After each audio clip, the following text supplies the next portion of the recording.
unknown depth, skirting shores thinking world flat, and with the island girls in celebration of new religion.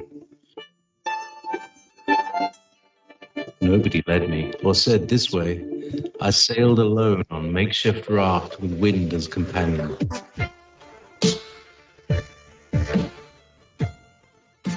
Fate for deliverance, confidence enough to assess new disposition. Seekers of lost paradise may seem fools to those who never sought the other world. Welcome to Momentary Zen with Zen Garcia. Visit www.fallenangels.tv. You're listening to Revolution Radio.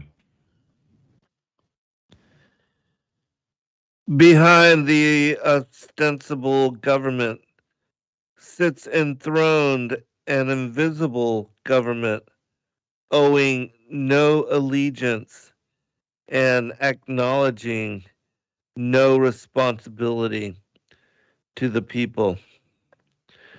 Theodore Roosevelt. The UN is but a long range international banking apparatus clearly set up for financial and economic profit by a small group of powerful one world revolutionaries hungry for profit and power. Curtis Bean Dahl. No one will enter the New World Order unless he or she will make a pledge to worship Lucifer. No one will enter the New Age unless he will take a Luciferian initiation. David Spangler. The idea was that those who direct the overall conspiracy could use the differences in those two so called ideologies, Marxism, fascism, socialism versus democracy, capitalism, to enable them, the Illuminati, to divide larger and larger portions of the human race into opposing camps so that they could be armed and then brainwashed into fighting and destroying each other. Myron Fagan.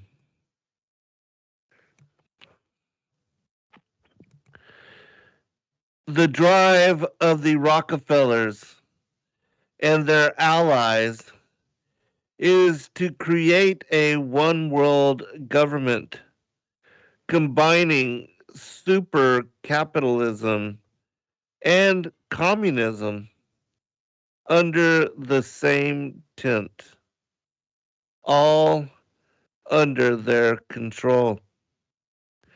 Do I mean conspiracy? Yes, I do. I am convinced there is such a plot, international in scope, generations old in planning, and incredibly evil in intent. Larry McDonald. Welcome, friends, and as always, thank you for joining me this evening as we peruse all things esoteric and as we jump into the rabbit hole of conspiracy reality. Who knows where we're going to end up and on which side of the plane of the earth we're going to come up, but it's going to be a very intriguing journey. And tonight, I'm going to reveal a lot of things that probably have not been put together in this manner. And it's necessary because I realize that, especially with the events of 9/11, that so many alive today have no connection to the occurrence of that day and how powerful of a declaration of war it was against the world. That in those moments, the shadow government openly declared war and singed the memory of that attack against humanity into the minds of all people everywhere. Because the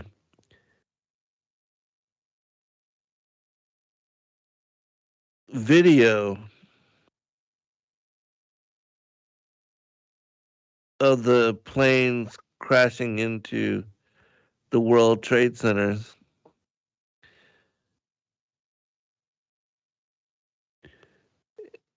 leading to what was the official story of their collapse and how there were people already on the spot in strategic place to comment and to point the finger to Al Qaeda and to blame Osama bin Laden and other terrorists and terrorist factions, that all of that was orchestrated, set up. And so many people are not familiar and little familiar with the conspiracy reality of that day. And I know that probably,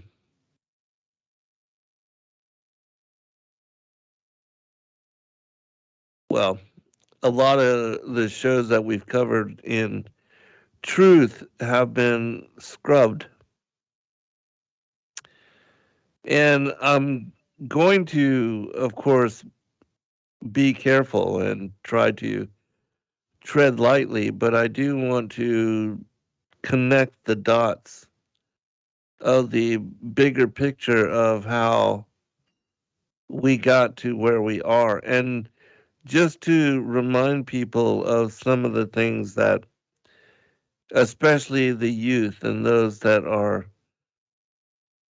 coming up wanting to make sense of the world, but having no guidance, no direction, no one to instruct them,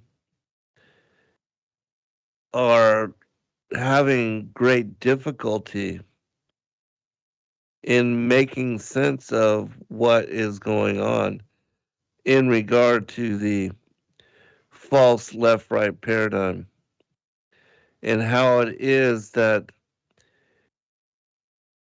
you are being led astray into siding with the left or the right in whatever form it is taking shape, that always minorities are created, the masses are divided, and people are pinned against one another and slaughtered. And the result is death and misery. And people can't understand why, because the origins of evil are so smeared and diffused and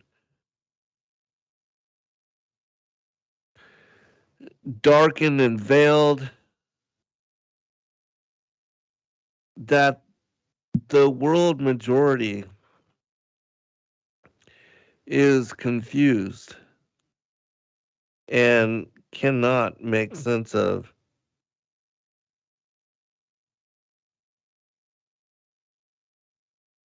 how to interpret current events and things that are going on. And so I'm gonna share a few things, the history that you can look to and study for yourself. And I do believe if you examine these pieces of the puzzle that I'm going to bring forth and connect, and that hopefully in considering what I'm going to speak about, you will then be able to see clearer the bigger picture and the underlying truth that is connecting all of what seems to be just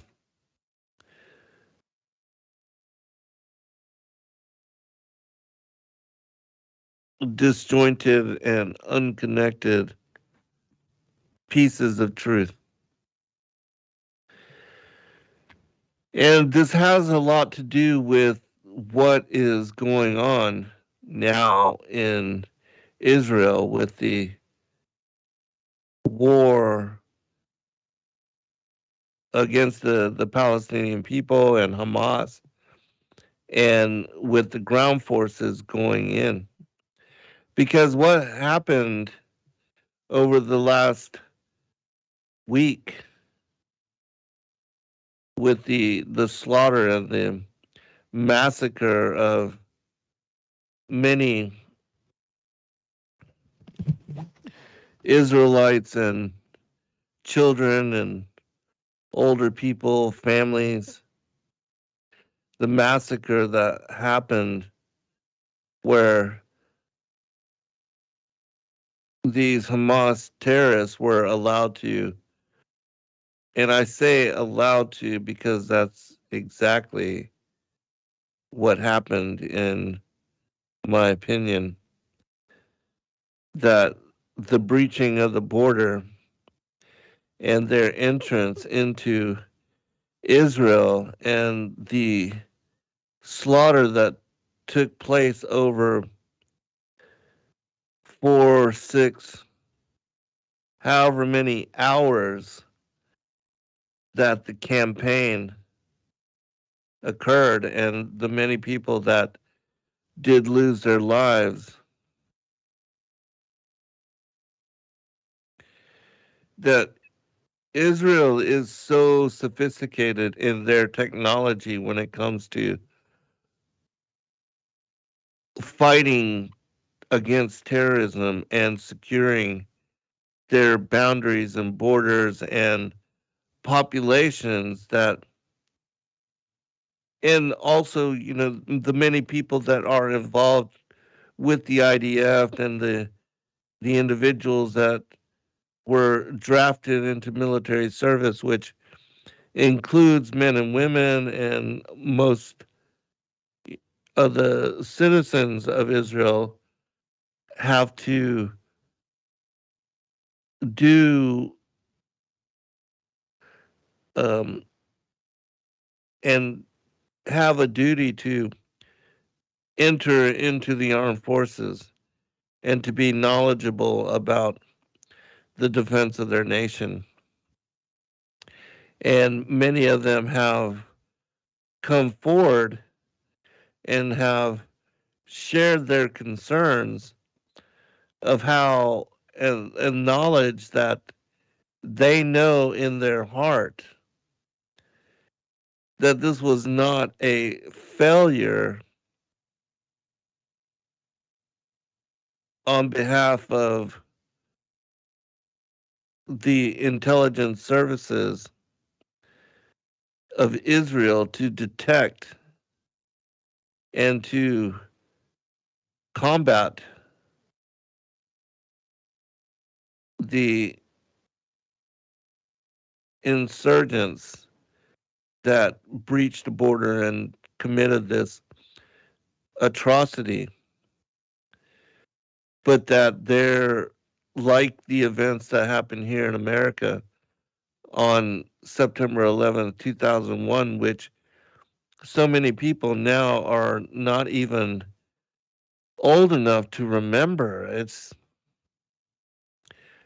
I've spoken to so many that have listened to our shows and have been touched by the work that we do that have no memory and did not do the research which was so critical in my life to leading me to understanding and to coming to knowledge on the New World Order, the focus and the efforts, the reality of the secret societies and their efforts to bring forth what is spoken about in Albert Pike's vision of fomenting these three world wars as pretext to bring in a one world order, which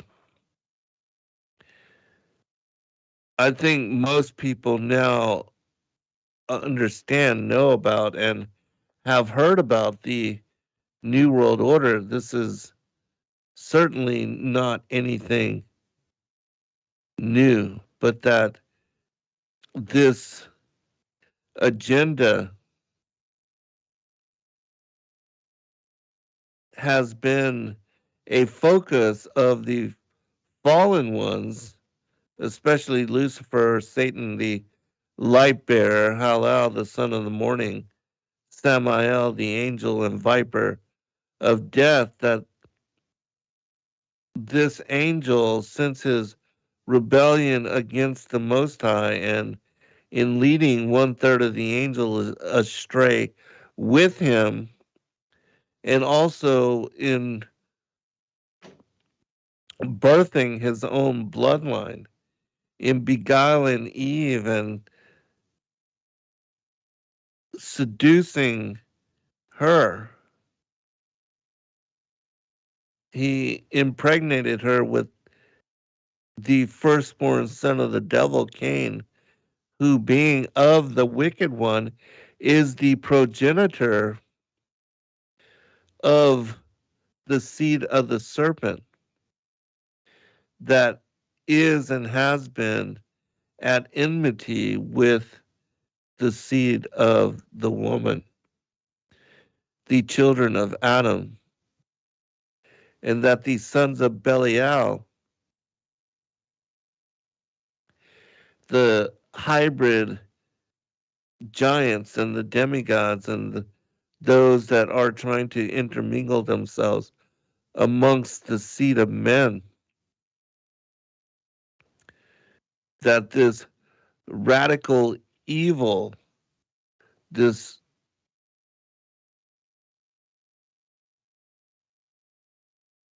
reptilian race, this brood of vipers, this cousin of humanity, this hybrid race of being, they are hidden in plain sight right here with us and have been for a very long time, that they were cast out of the heavens long before even our ancestors, Adam and Eve, were. And that there is now discovery all over the world, especially with this satellite ground penetrating radar, um, whatever the technology is that they're able to look into and see beneath the overgrowth of jungle cover, trees and vines and overgrowth, that there are ancient dwellings, constructions, megalithic, cyclopean sites spread worldwide that had been created at a time when science would have you believe that humanity was, nothing more than monkey. And there is now discernment coming forth, which is piquing the interest of people and allowing them to comprehend that there's a whole other side of what has been portrayed in the supernatural, in the mythology, the origins, the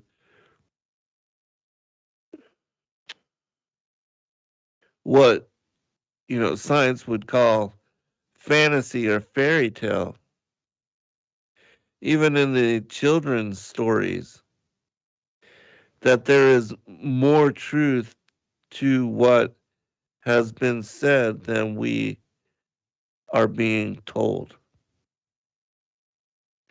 And so tonight, the show is entitled Blowback. And the reason I called it that is because of an article that I'm going to share, which speaks about how it is that Benjamin Netanyahu and how the Likud party, which was a political uh, party headed by, and which was dominant and held power and still does in Israel, how it was that they funded the creation of Hamas, the same terrorist organization that they are now promising to go after and to wipe out.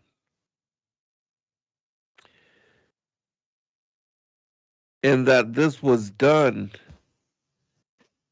long ago as a way to overthrow the Palestinian Liberation Organization that was created and run by Yasser Arafat,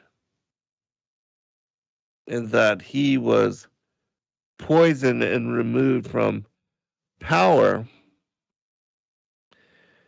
And this is a side of history that, again, most people know little about. And it shows the importance of understanding, again, how the left right paradigm,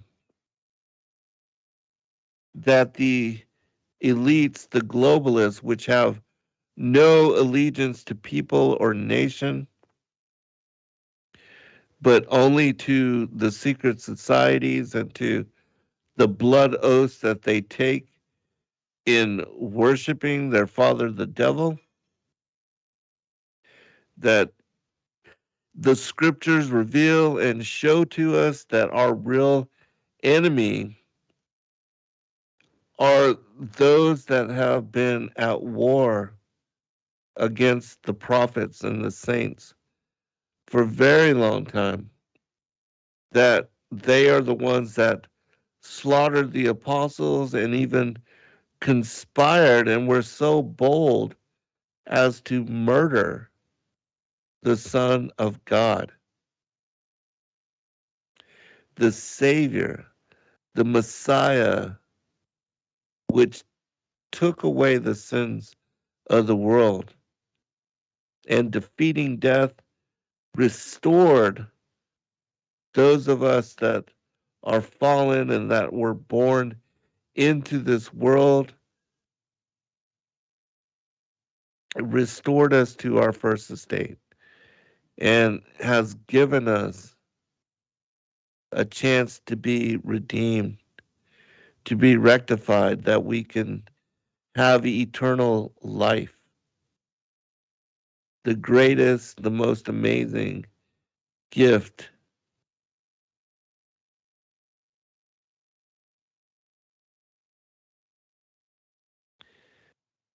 And so, before reading that article, however, I want to share with you a few other things, going back a little bit further to discussions of how it was that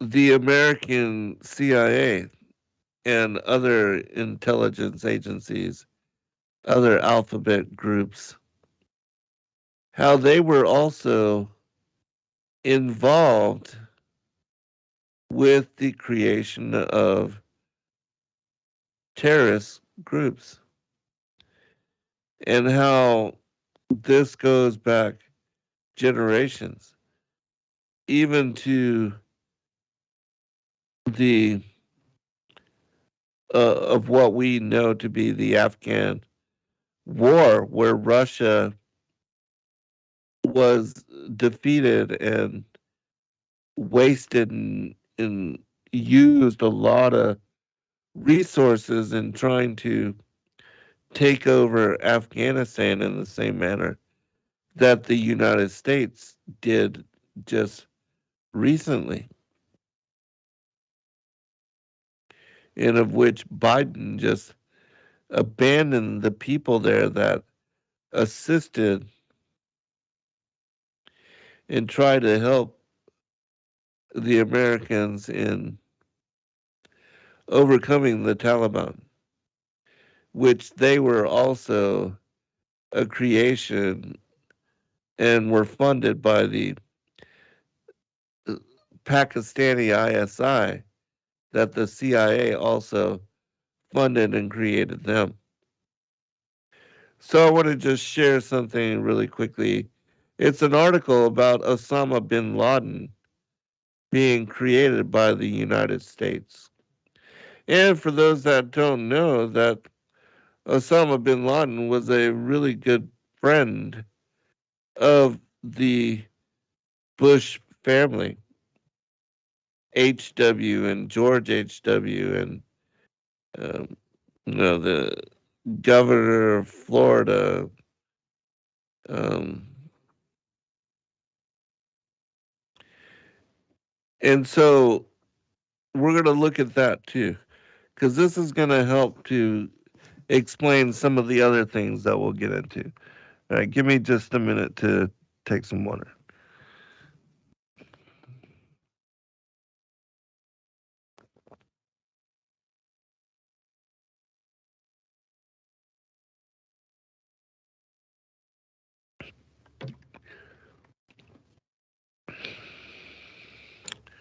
So I'll read this article, share it, and then I'll check the chat room. And I will take questions, and I want to share your commentary, especially in the second hour. But for the first part, I want to set up some of these things and share some of these articles. And we're also going to look at Albert Pike's vision of what is the fulfillment of Zechariah 12, the Jerusalem becoming a cup of trembling amongst the nations and a burdensome stone. which is all very important because, again, it leads to what is happening right now with the war between the Zionists, as it is cited again in Albert Pike's vision, the Zionists and the radical Islamists, and that this conflict would lead the whole world into struggle.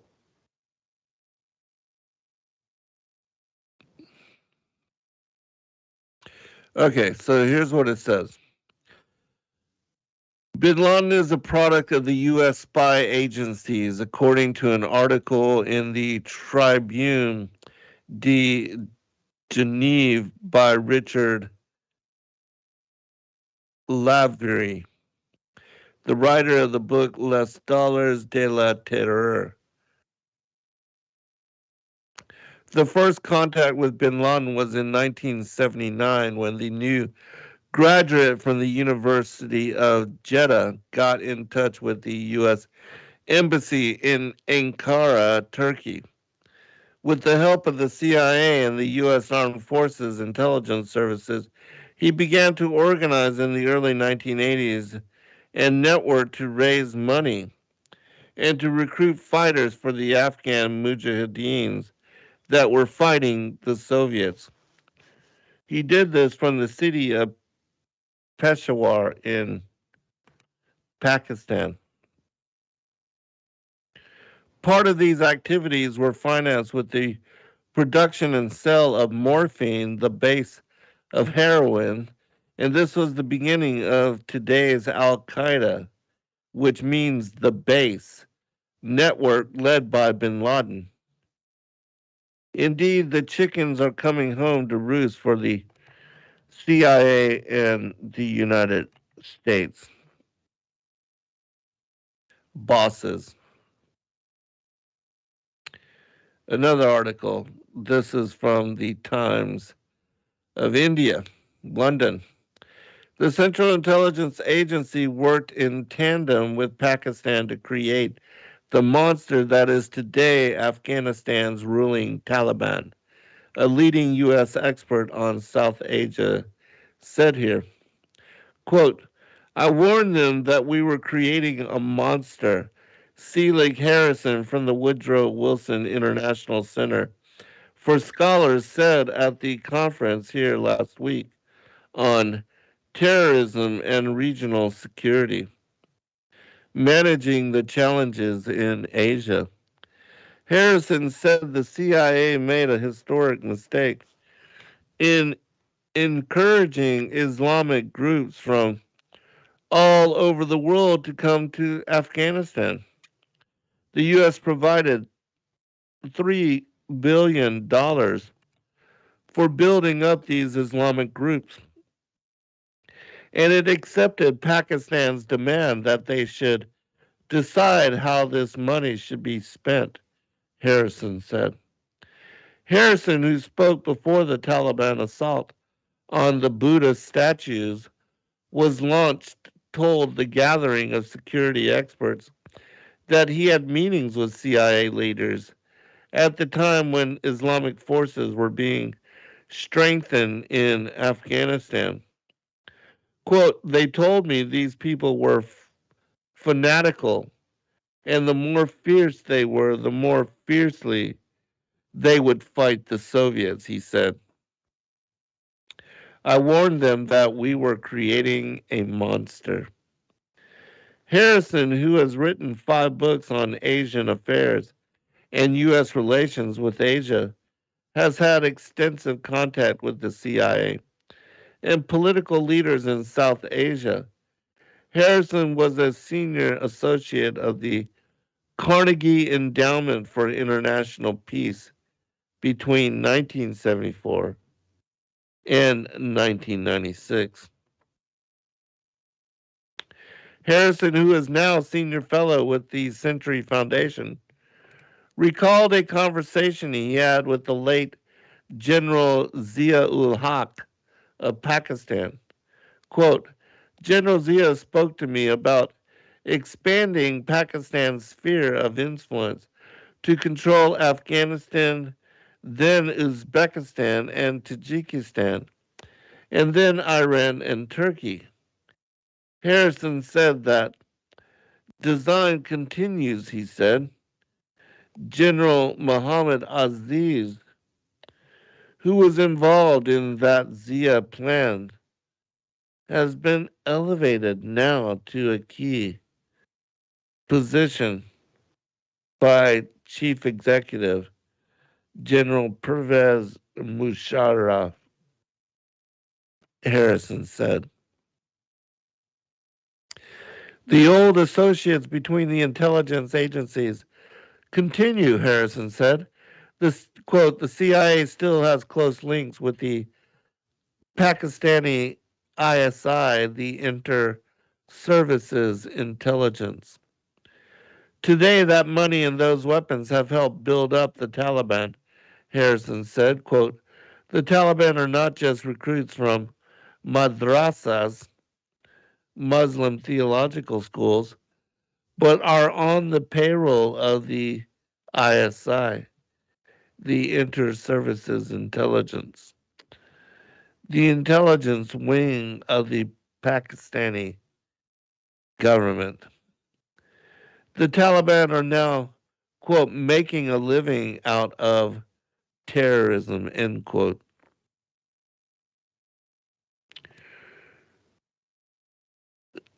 Just a little bit more, just two more paragraphs, and then we'll move on to something else because even though I got so much information here, but I know I have to just bring forth what I can.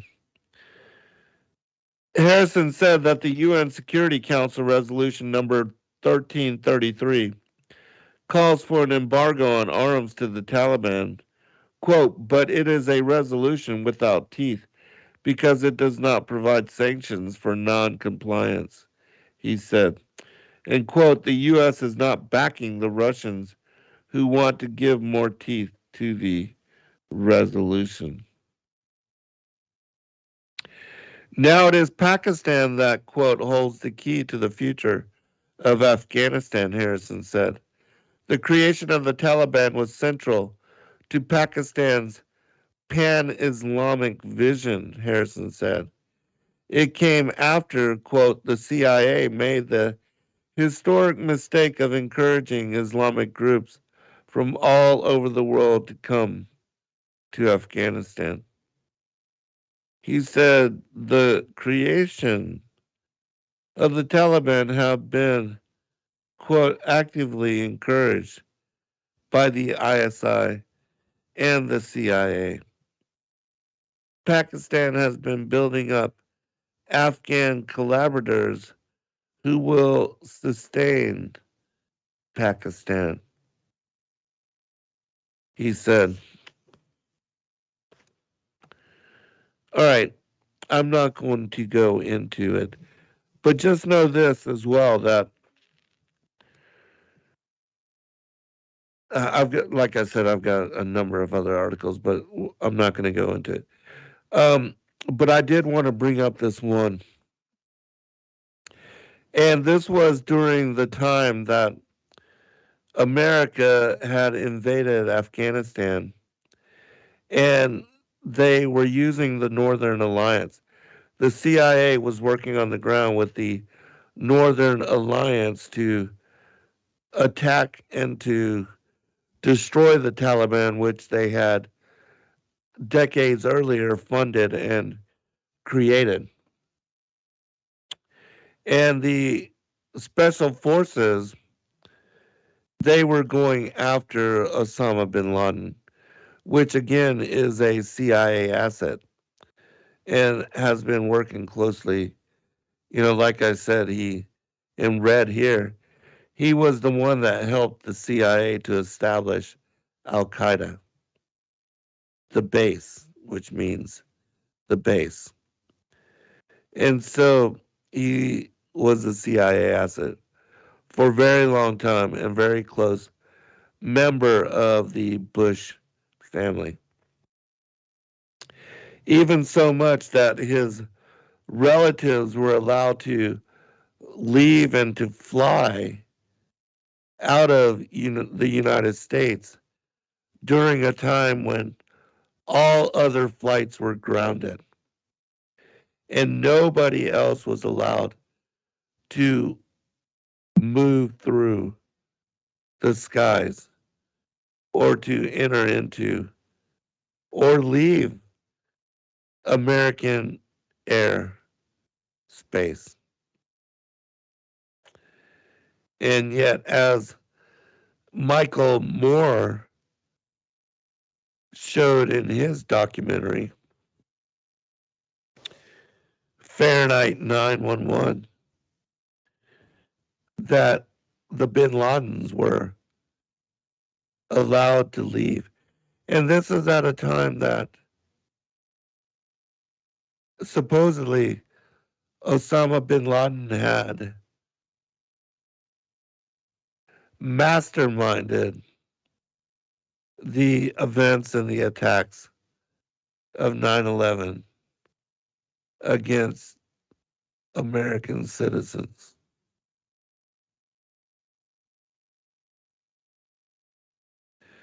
which made him at that time the most wanted terrorist and criminal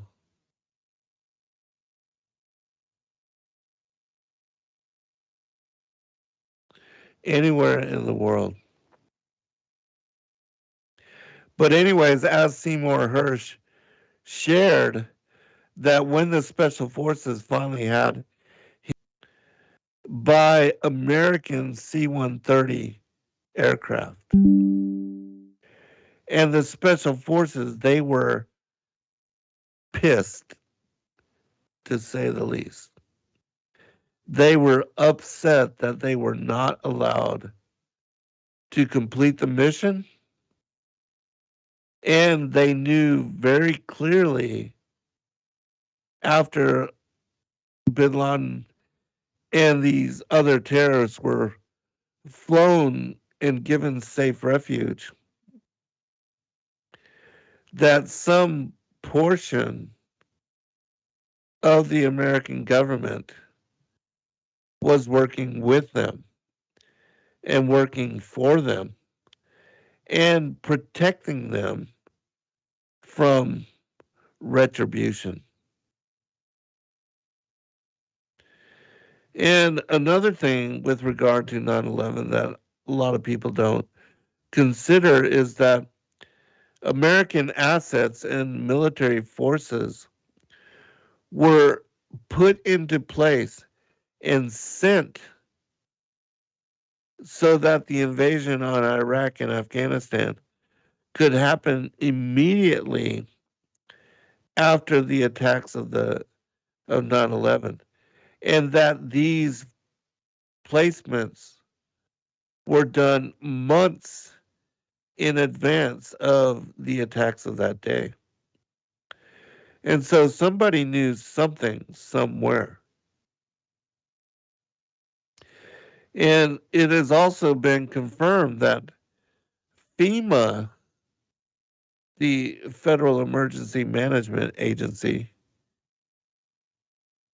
they were on the ground in New York on September 10th, and that they were already given orders to interact with the mainstream media and to put clearly the blame on bin Laden and Al Qaeda. And so that narrative was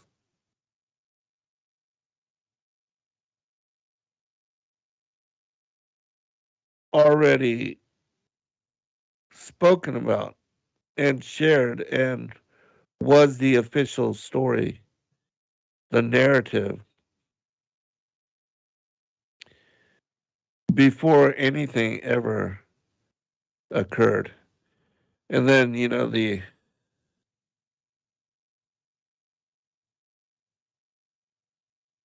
passport of Muhammad Atta being found, after the supposed plane was hijacked and it survived the fire and the destruction of the plane and the building,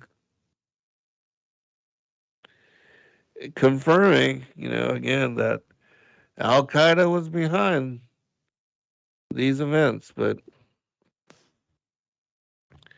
anyway, so you can look to that. Seymour Hersh wrote the article, the story about, bin Laden being protected and flown to safety. All right, so I want to read now a little bit from this blowback article. How Israel went from helping to create Hamas to bombing it. Hamas wants to destroy Israel, right? But as Mehdi Hassan shows in a new video on blowback, Israeli officials admit that they helped start the group. This was released February 19, 2018. It's written by Mehdi Hassan and Dina Sayed-Daman. Hamas is sworn to destroy Israel, ?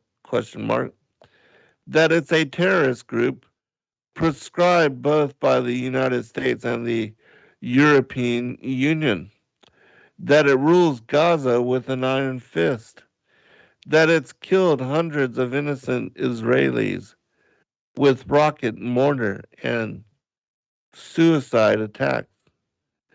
But did you also know that Hamas, which is an Arabic acronym for the Islamic resistance movement, would probably not exist today were it not for the Jewish state? That the Israelis helped turn a bunch of fringe Palestinian Islamists in the late 1970s into one of the world's most notorious militant groups. That Hamas is blowback. This isn't a conspiracy theory. Listen to former Israeli officials such as Brigadier General Yitzhak Segev, who was the Israeli military governor in Gaza in the early 1980s. Segev later told a New York Times reporter that he had helped finance the Palestinian Islamist movement as a counterweight to the secularists and leftists of the Palestine Liberation Organization and the Fatah Party, led by Yasser Arafat, who himself referred to Hamas as a creature of Israel. Quote, the Israeli government gave me a budget, the retired brigadier general confessed, and the military government gives to the mosque. Hamas, to my great regret, is Israel's creation. Avner Cohen, a former Israeli religious affairs official who worked in Gaza for more than 2 decades, told the Wall Street Journal in 2009, back in the mid 1980s, that Cohen even wrote an official report to his superiors. warning them not to play divide and rule in the occupied territories by backing the Palestinian Islamists against the Palestinian secularists. I suggest focusing our efforts on finding ways to break up this monster before this reality jumps in our face, he wrote. They didn't listen to him. And Hamas, as I explained in the fifth installment of my short film series, For the Intercept on Blowback, was the result. To be clear, first, the Israelis helped build up a militant strain of Palestinian political Islam in the form of Hamas and its Muslim Brotherhood precursors. Then the Israelis switched tack and tried to bomb, besiege, and blockade it out of existence. In the past decade alone, Israel has gone to war with Hamas 3 times in 2009, 2012, and 2014, killing around 2,500 Palestinian citizens in Gaza in the process. Meanwhile, Hamas has killed far more Israeli civilians than any secular Palestinian militant group. This is the human cost of blowback. Quote, when I look back at the chain of events, I think we made a mistake, David Hasham, a former Arab affairs expert in the Israeli military, who was based in Gaza in the 1980s, later remarked. But at the time, nobody thought about the possible results. They never do they? And the author again is Mehdi Hassan Mehdi.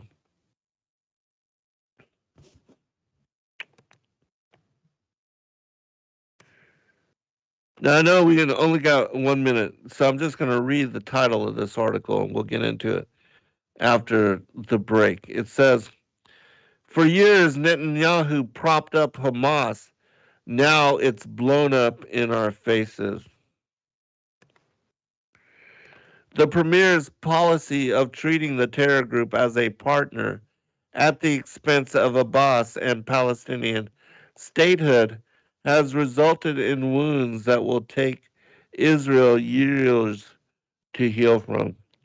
Now, this is also one of the things that people don't know is that Hamas was used, the terrorist group was used to prevent statehood for the Palestinians. The two statehood solution or, whatever the agreement, every time they were going to come to discuss and to, possibly bring such agreement to reality, there was always an instigation where Hamas as a terrorist group would attack Israel in some manner, launch rockets or, some kind of killing on the streets, some kind of infiltration. And they have been allowed to do these things in order for there to be um, repercussions. And that's the ulterior motive. And that's the thing that's not understood by the world. All right, we'll be right back for the second hour. And then I'll check out the chat room and get comments. I love motherhood more than I could have ever imagined. One of the most important things to me is nurturing a strong foundation in Yahusha's character in our children. That said, I made sheets that went over the fruits of the Spirit, the armor of God, the 10 Commandments, and creation days. Each day at breakfast, we would go over these and then read books like Cat in the Hat that just felt so void in meaning, but they loved the rhymes. I looked everywhere for rhyming biblical principles and couldn't find any. That's when I decided I would make them myself. Praise God, we now have our first book, Eliana and Ezra's Journey Through the Fruits of the Spirit, a first in a series. Every morning we now can continue to build strong principles even through rhymes, and I wanted to offer it to the babies in your life too. Please go to Sacred Word Publishing and search Fruits of the Spirit to get your copy, or you can go to prophecyforchildren.com. Thank you so much.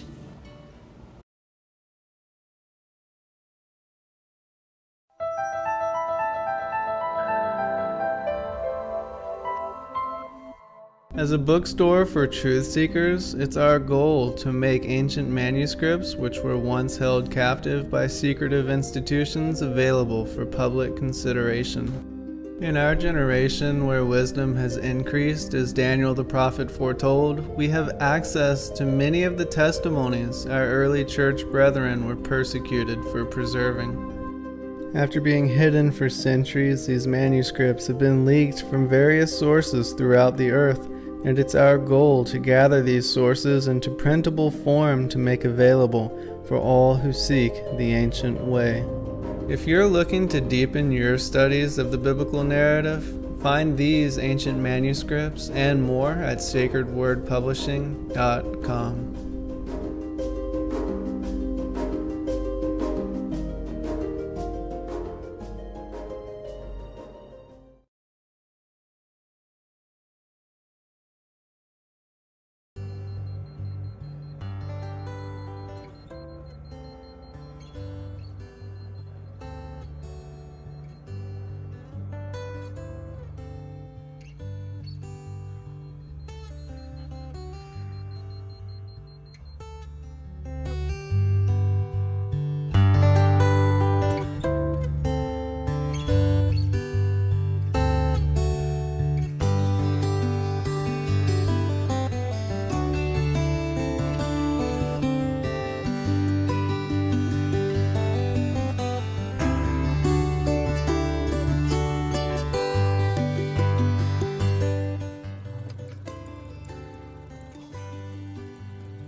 Your partnership with Sacred Word Publishing goes further than the publishing of ancient manuscripts and weekly video content.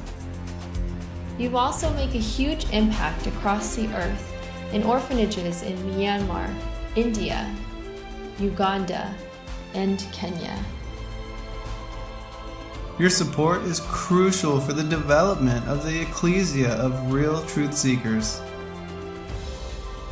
We thank you for joining us in hosting Secrets Revealed, Momentary Zen, the Digital Readers Club, Ask Me Anything series, and other shows that have helped lead so many to the truth of salvation. To become even more involved, please visit patreon.com/sacredwordpublishing, where you can partake in exclusive, interactive, patron-only content and help us continue shining the light of love in this darkened world.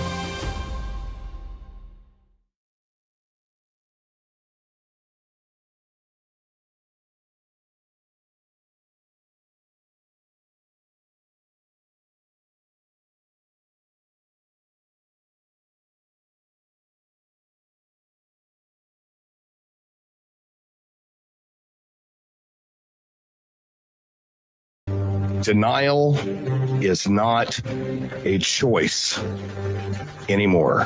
Revolution Radio, freedomslips.com, the #1 listener-supported radio station on the planet. Not giving up. Revolution Radio.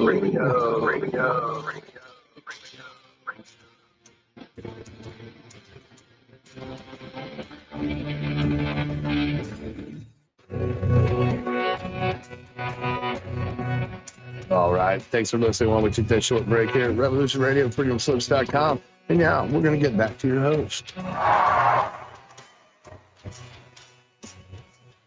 Us and to hang in there as we cover and speak about and share. And I know that this truth that I'm sharing, this revelation is not popular, and that a lot of people take a lot of flack for speaking about the things that unite terrorism with the larger state. And, you know, it's my belief that what we are truly witness to, what we are seeing, that this is synagogue of Satan at work behind the scenes, that this is Oz behind the mask. And yes, keys to wisdom, I do have to tippy toe, because this is, there's already so many of our shows that, well, we've been talking about and sharing, helping people to understand the false left-right paradigm, that these things are not popular by those that are working against the revelation of truth, and that are trying to maintain the status quo of deception and illusion and people misconstruing truth. They want people to support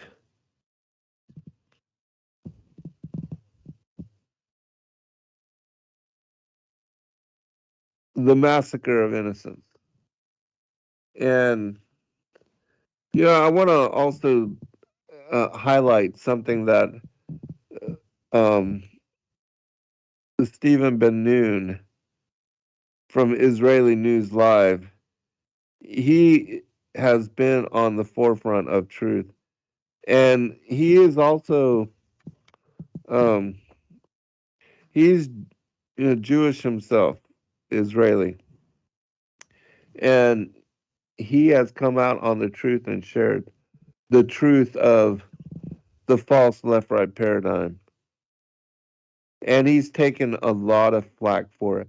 But recently he posted a video, and I do encourage people to check that out, where he speaks about and shows how even this, this rabbi from New York speaks about his connections to intelligence agencies, and how he knows without a doubt that should something occur on the border, like he talked about even, a cat breaching the border, that immediately there'd be 15 to 20 Jeeps full of IDF soldiers there to check it out and to prepare for intrusion should that occur.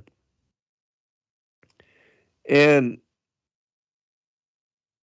so he states that the only way that this could have occurred is if it were an inside job. If some portion of the intelligence structure, because it was not a failure, they are trying to propose the idea that this was a intelligence failure and that somehow they didn't see this coming. And that is not the case. And anybody that knows how highly touted and how important security is to Israel. I mean, again, they are on the, ever since the creation of Israel in 1948, immediately on the day that Israel was declared a state again, as Zechariah and other prophets spoke about, that Israel will come into being again in a single hour, in a single day.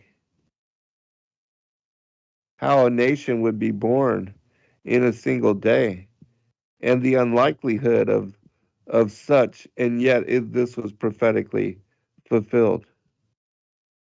And since that time, like immediately 6 nations, Arab nations, went to war against Israel, and the world was surprised that they survived and actually won and defeated their enemies in that conflict. And how they were even able to, in 1967, to take over the fullness of Jerusalem and to unite this as a capital. And there were signs in the heavens that there was these tetrad blood red moons in 1948 and in 1967, and that these blood red moons occurred on the feasts of the Lord, which is undeniable confirmation that the Most High allowed for and prepared and allowed to occur the creation of Israel and also its survival.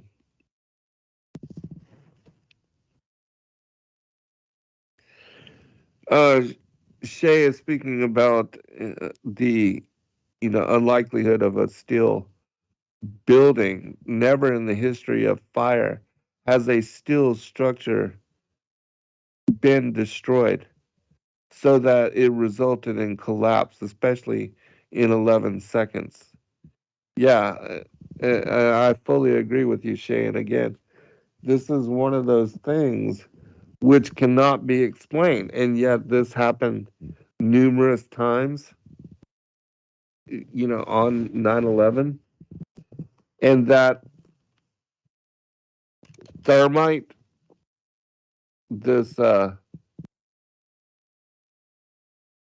component that could cut steel, and how the girders were, segmented into perfect size for being hauled away.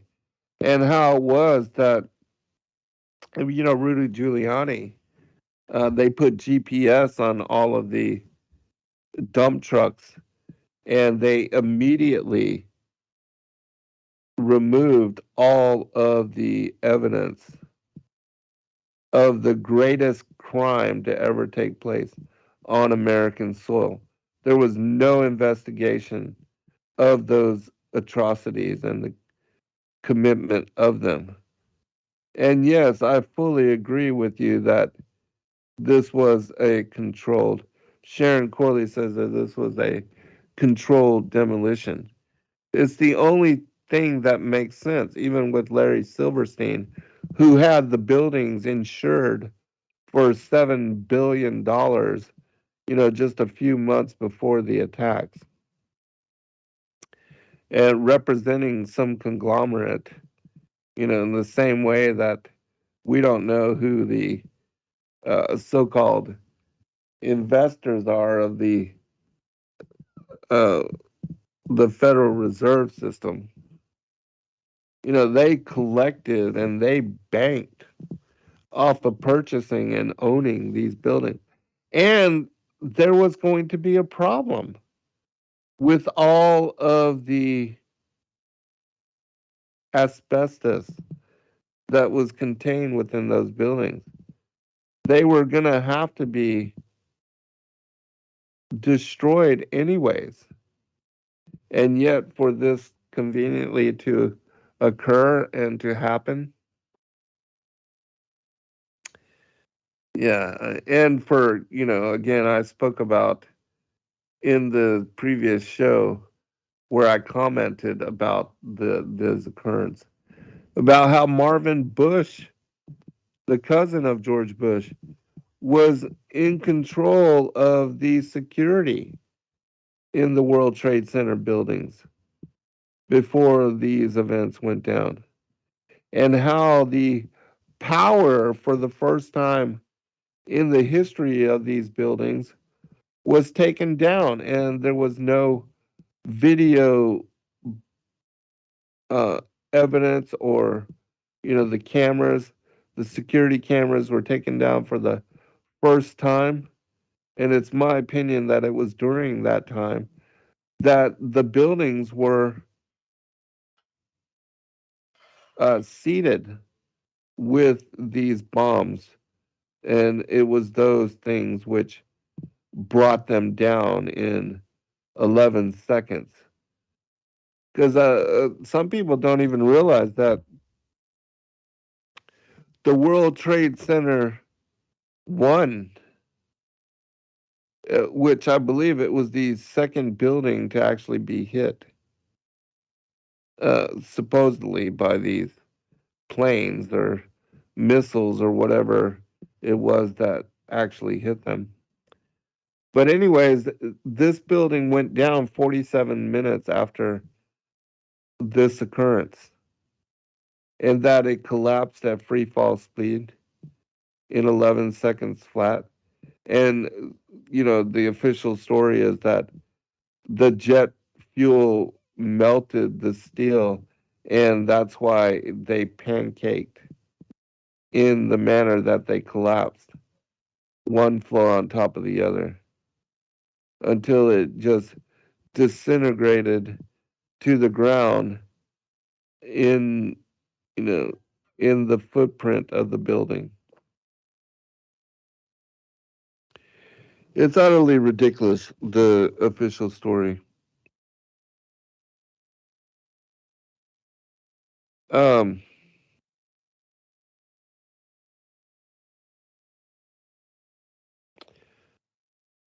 Joseph says it sure seems like this action on October 4th included a stand down by Israeli forces, and I agree.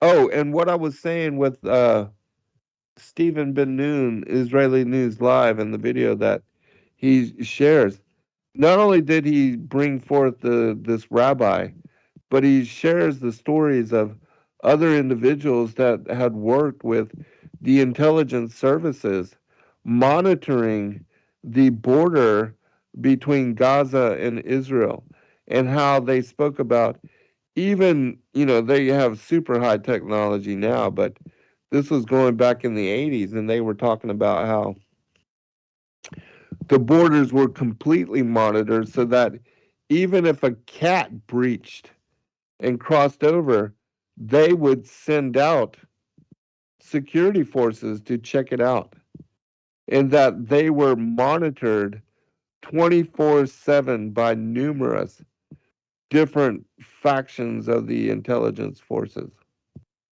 and that there's no way that anybody could sneak across or to breach the border in the manner 300 militants on uh, paragliders with fans behind them were allowed to cross over in the early morning hours of October 4th.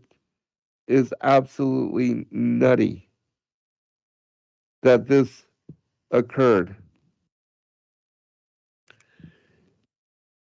Without a doubt, if the and also the Gaza security, the IDF that was, you know, um, monitored and placed in security in that area, they were removed. They were sent to the West Bank, according to some sources. And so these attacks were allowed to occur. And so the murder of the children, the families, the older women, and the people that were in the different kibbutz there in Israel, their blood, they were like the people in the 9/11 attacks in those buildings that were brought down, that were murdered. They were sacrifices. Without a doubt, this was a blood sacrifice that the Illuminists, the secret societies, those synagogue of Satan, they do this all the time. And this was another in a long line of those events. And I was speaking about how the false left right paradigm and how um, the globalists allow certain things to occur in order for them to be able to engage in war and conflict. And how 9/11 started the war on terror, which Dick Cheney said would not end in our lifetimes.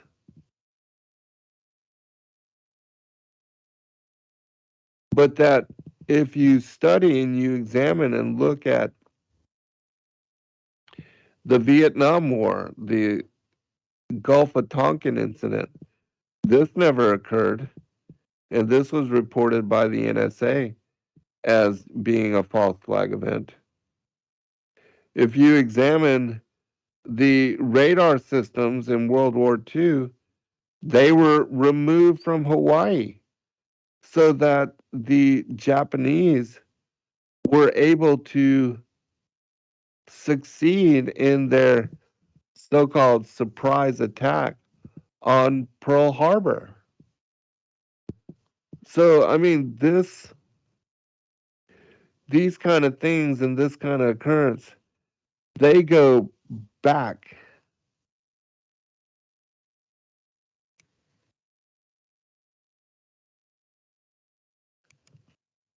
way back in history.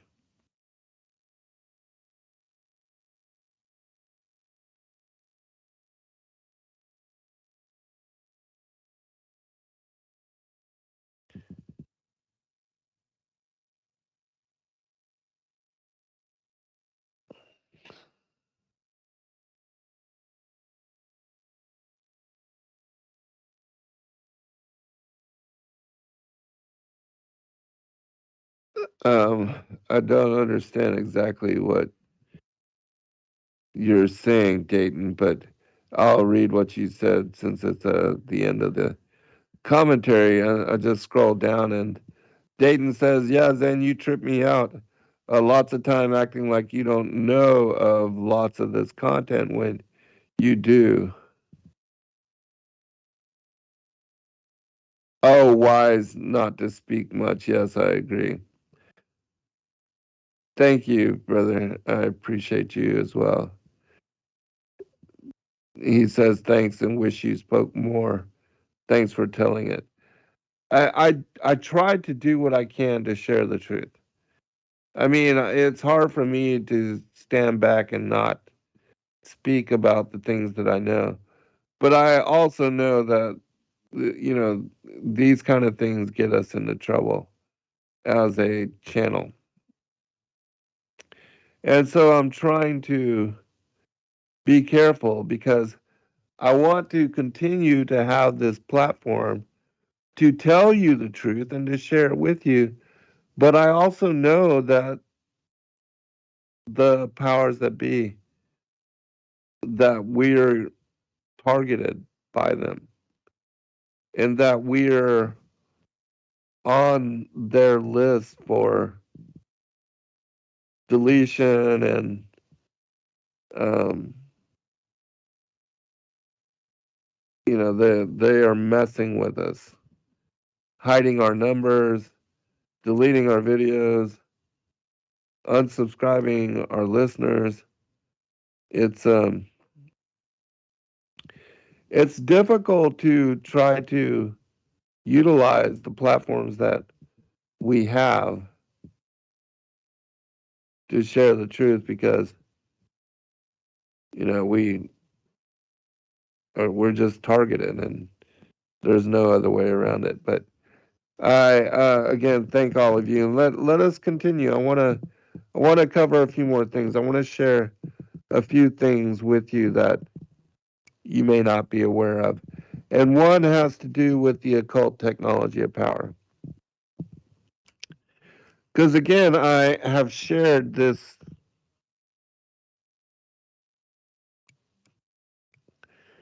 document with you long before.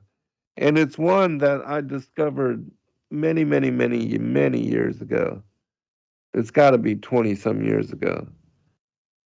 And it's written by Anonymous, and it's one that not a lot of people are familiar with.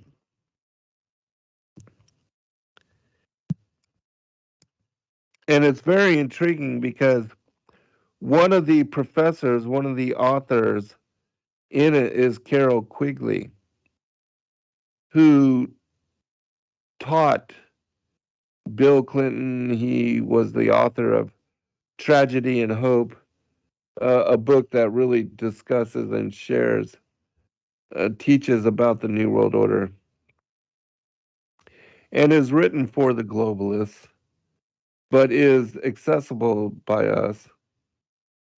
But I'll share with you, I just want to share the introduction of this book, and so you can get an idea as to why you might want to read it, and the scope of how it is that the elite raise certain individuals with authority to rule over the masses. And that certainly presidents are chosen this way because of bloodline and their connections to certain royal families. And that is the way of it. But anyways, the opening says, "To my son, the world is governed by very different personages from what is imagined by those who are not behind the scenes." Benjamin Disraeli. All right. Let me take a sip of water here, and then we'll get into this final portion of the show.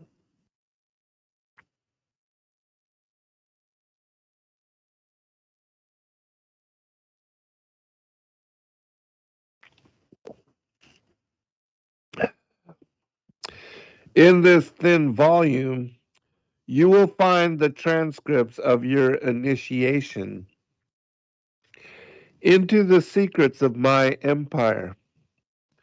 Read them again, not for the arcane knowledge, which is now second nature to you, but in order to re experience the shock and awe you felt 20 years ago when, at age 30, the fabulous scope of my power was revealed to you by my trusted and now mostly departed advisors. Remember the surprise to the point of disbelief with which you beheld the invisibly delicate but invincible chains of deceit, confusion, or coercion with which we finance capitalists and enslave this chaotic world. Remember the feats of will and strategy that have been required to retain our position. And then inspect your retinue carefully. Your heir must be equal to and eager for the task, much as you were. Choose him carefully. As I lie here waiting for the end, I can afford to relish the thought of our empire lasting forever, as I never dared while in charge. Rational power, calculations, so easily disrupted by the thrill of power, are now entirely in your hands.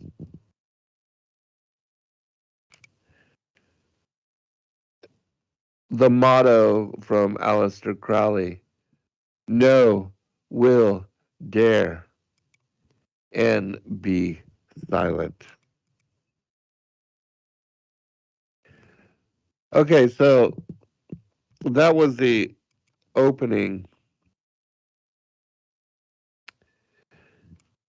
And then I'm going to read the first portion of the first chapter. And then we'll get into some other things. But I think this is important.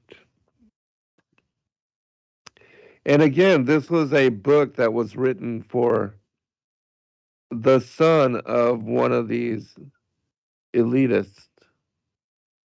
And it was written to initiate him into the charge and also to the Ponzi scheme of what is financial wealth, the the Federal Reserve System, how Satan creates money out of nothing, stock markets, all the things that they use to extend to create their power and their wealth. So it says, my son, the time has arrived to make formal what you have confidently awaited for some years. Of all your brothers, sisters, and cousins, as well as the offspring of my close allies, I have chosen you to be heir to my empire. All the trust funds, foundations, and accounts through which my empire is controlled shall pass into your hands upon my retirement. All my alliances, understandings, and enmities with my handful of peers around the globe shall gradually become yours. Over the next 20 years, we shall collaborate closer and closer, you and I, until we finally act as one. For 10 years, you have toured my empire in a succession of managerial assignments and are now familiar with the outward operations of my crucial banking, foundation, governmental, and think tank organizations.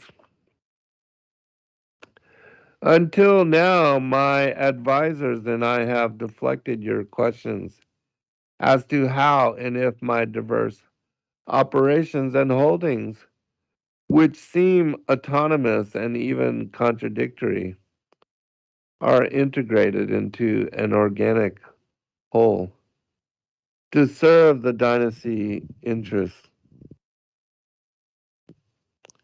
The fact that you asked these questions, rejecting my carefully nurtured public image as an idle coupon clipping philanthropist, was a major factor in the high esteem in which I hold you.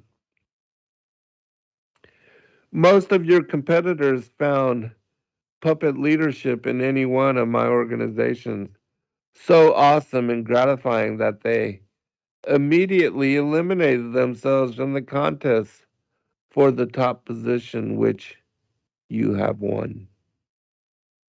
Such men of limited vision are necessary for my success. They bend unconsciously to the subtle pressures to which I expose them. They can be led in any direction. I choose by simple minded rationalizations aimed at their vanity without being privy to my motives, which would be short lived secrets in their undisciplined and envious minds. Most important in your selection as my successor, however, was your psychological nature, which has been faithfully reported to me over the years by my associates, many of whom have advanced psychological training. A man in my position must have total mastery over his emotions. All actions affecting the power of the dynasty must be taken on the basis of coldly reasoned power calculations. If the dynasty is to survive and prosper at the expense of its subjects and rivals, all power is impossible to those whose pursuit is ruled by sentimentality, love, envy, power lust, revenge, prejudice, hatred, justice, alcohol, drugs, or sexual desire. Sustained power is impossible to those who repress all their irrational longings into their subconscious only to have them return in compulsive, out of control behavior that inevitably leads to their ruin. Although often clothed in the rationalizations of power calculation, compulsive behavior is at root the emotionalism of a frightened child, desperately projecting his inner agony into a reality he is afraid to understand, much less master. Although you now must begin to pursue it consciously, you have already displayed the alienation from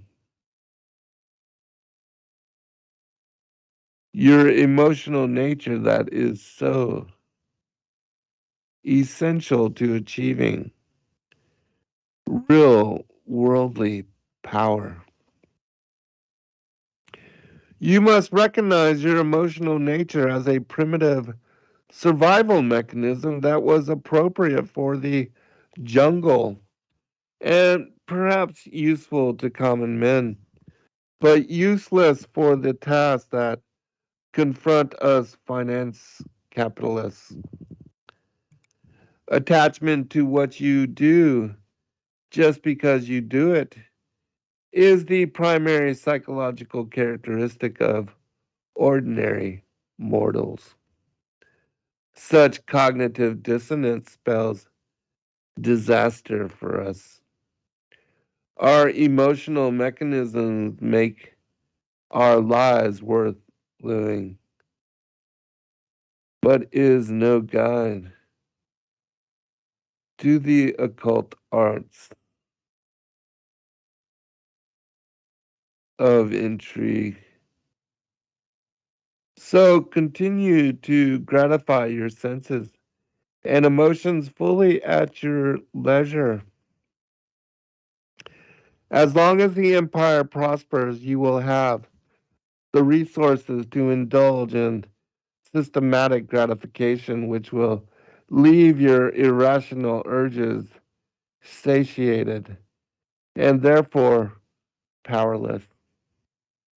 You will never be in the unenviable position of the middle class strivers who must, from lack of resources, repress their emotional natures if they are to attain any power, whatever, during their lives. Typically, they end up taking their pleasure from the victories and cruelties of their struggle. Thus, their end ceases to be power, and they eventually defeat themselves with reckless behavior in pursuit of dominant thrills. I have brought you into seclusion with my most trusted advisors in order to inaugurate a new phase of your instruction. Your formal training in the official political economic world is now complete. This weekend will mark the beginning of your training in the occult technology of power that lurks behind outer appearances.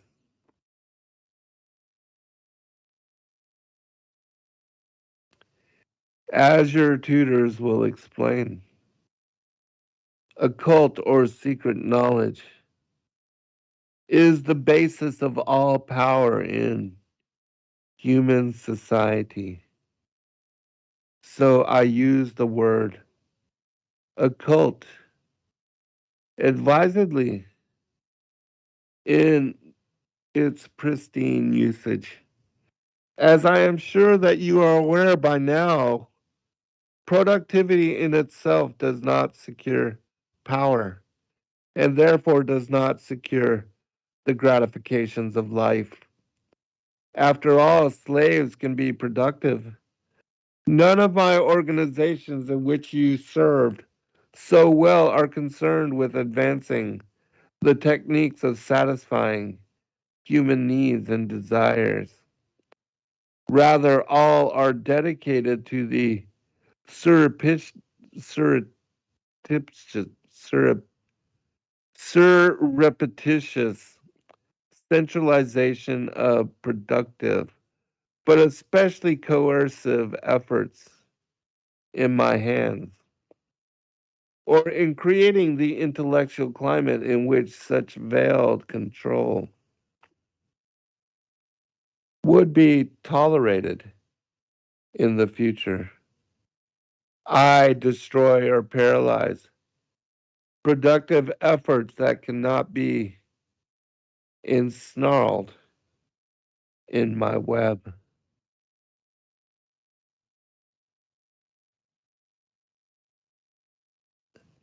After, and we're almost done here. After a break, Professor A will take the floor in order to put finance capitalism into full biological perspective. His short talk will be followed by similar abbreviated summaries by his 6 associates, all of whom you know well. The rest of the weekend will be devoted to forthright fielding of your questions. So, again, the occult technology of power.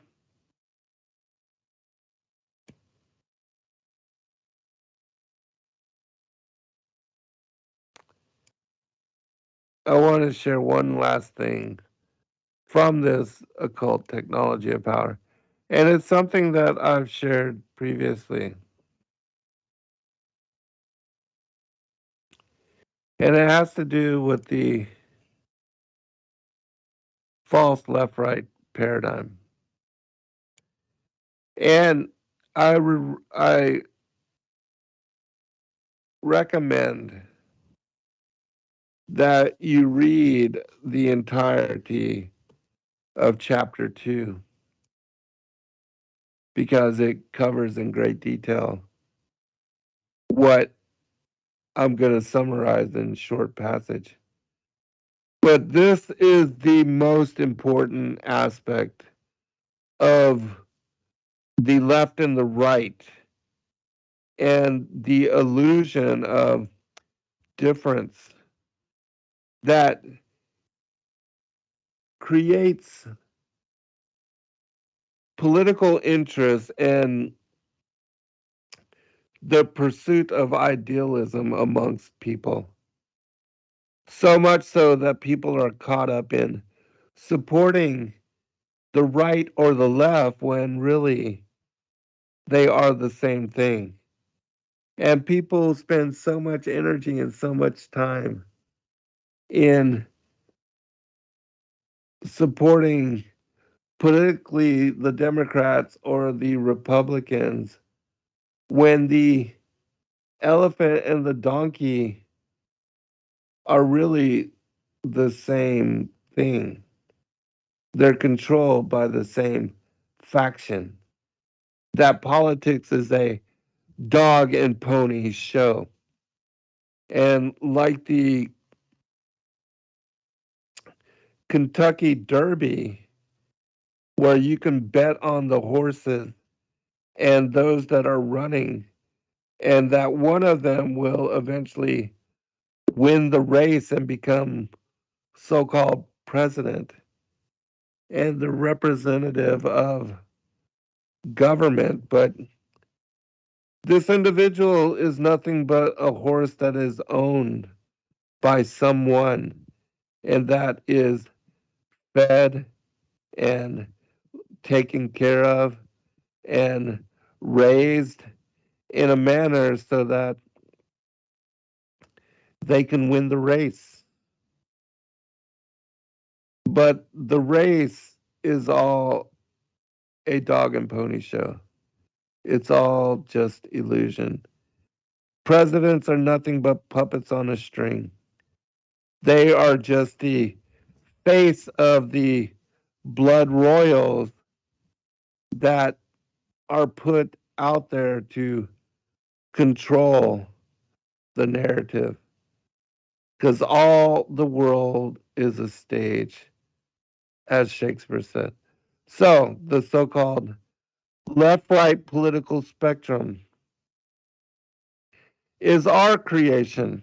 In fact, it accurately reflects our careful artificial polarization of the population on phony issues that prevents the issue of our power from arising in their minds.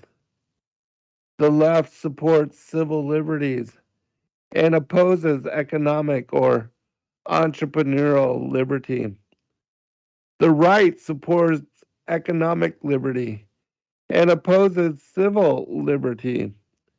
Of course, neither can exist fully, which is our goal, without the other.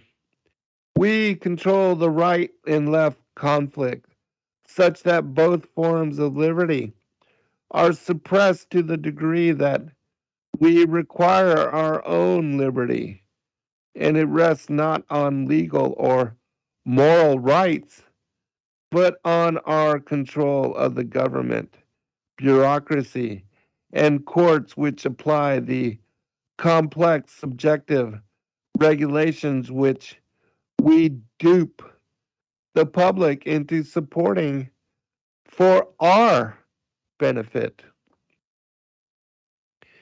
Innumerable meaningless conflicts to divert the attention of the public from operations find fertile ground in the bitter hatreds of the right left imbroglio.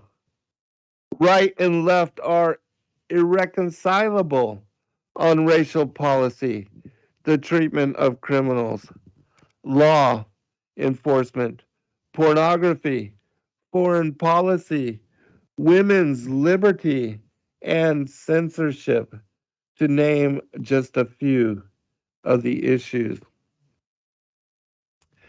Although censorship in the name of fairness has been useful in broadcasting and may yet be required in journalism, we generally do not take sides in these issues. Instead, we attempt to prolong the conflicts by supporting both sides as required. War, of course, is the ultimate diversionary conflict and the health of our system.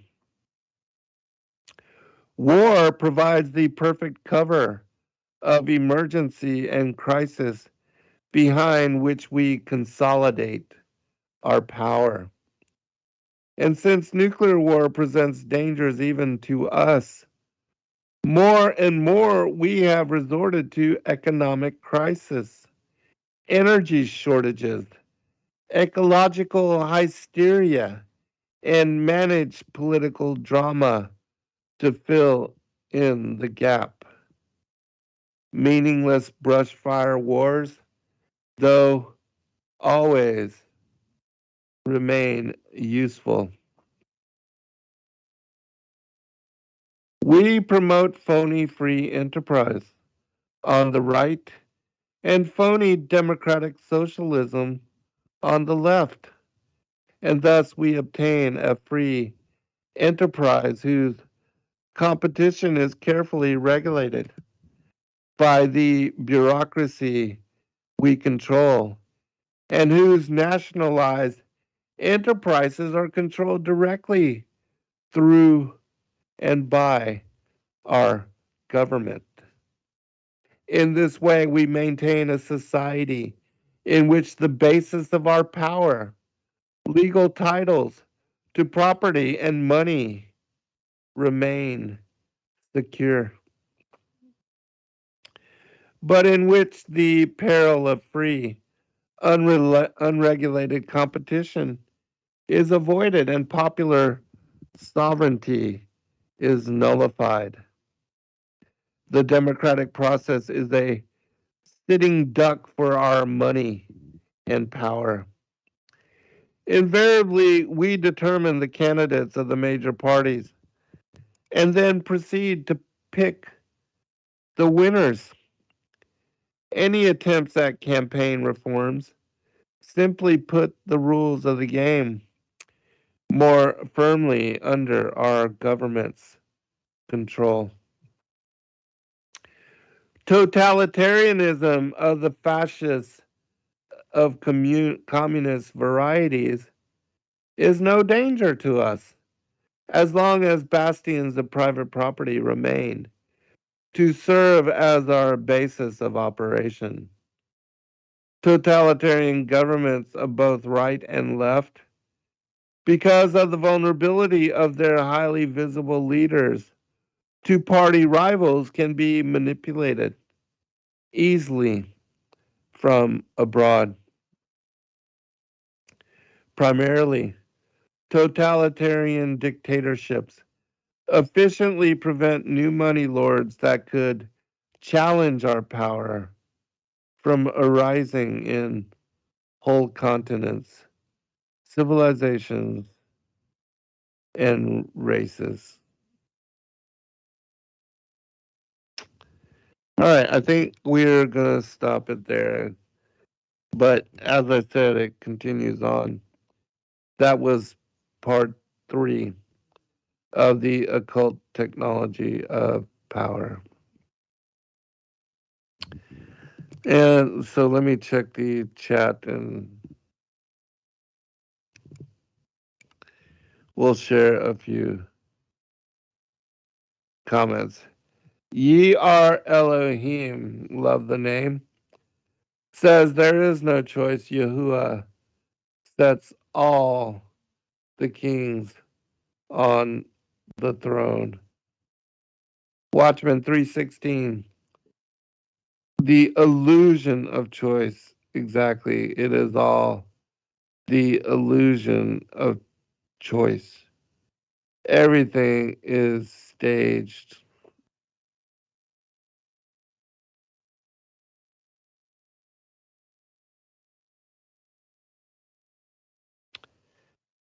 Tom Gennaro says that current events don't just happen, they are planned well in advance. Absolutely 100% true. Dr. Herbalist says, thank you, Zen. That was a good read. You are welcome, my brother, and I am glad that we were able to finish up this show with that reading, which again is the false left right paradigm. And it tells you directly how, again, the elites, these industrialists, these globalists who believe that they have the divine right of kings to rule over the masses.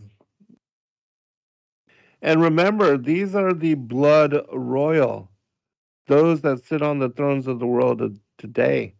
They are the seed of Cain. They are the ones that are at enmity with us as the seed of the woman. Hebrew Hawaiian says, thank you so much, Zen. We always learn so much from your readings. You are so very welcome, sister. True Seeker in a Service, thank you, Zen. Mods and everyone here love you all. Great show and fellowship. Good night. God bless. Be safe. Yes, you as well, brother. And so, again, yes, the bloodlines. This is what we are at war against. They are, again, Oz behind the mask. And so, understanding this concept, it'll keep you from getting caught up in supporting either side because they're playing off your sympathies. They want you to believe that there is some kind of victim and that they're putting forth that they are the victim. And it's always the Hegelian directive is problem, reaction, solution. They allow for the problem to exist. They force a reaction, which, especially if it's some kind of false flag event, this emotionally consumes and occupies the masses with emotional, puts us on an emotional roller coaster. And it gets everybody to feel a certain way. And they are leading the directive, they are leading the response, they are guiding the reaction towards what they have planned as solution. Donna Cornell says, wizards behind the curtain, bless you then. Exactly, sister. They are wizards behind the curtain. Watchman 316 says Building 1 and 2 had thousands of Jewish employees, including Larry Silverstein's family, and they didn't show up for work that day. Not one Jewish person perished on 9/11. Yeah, there was a whole company, I forget the name of it, but every one of their employees were told not to show up for work. They were called. And even Benjamin Netanyahu on 7/7 during the London bombings, where that happened, he was told not to go in. So anyway, God bless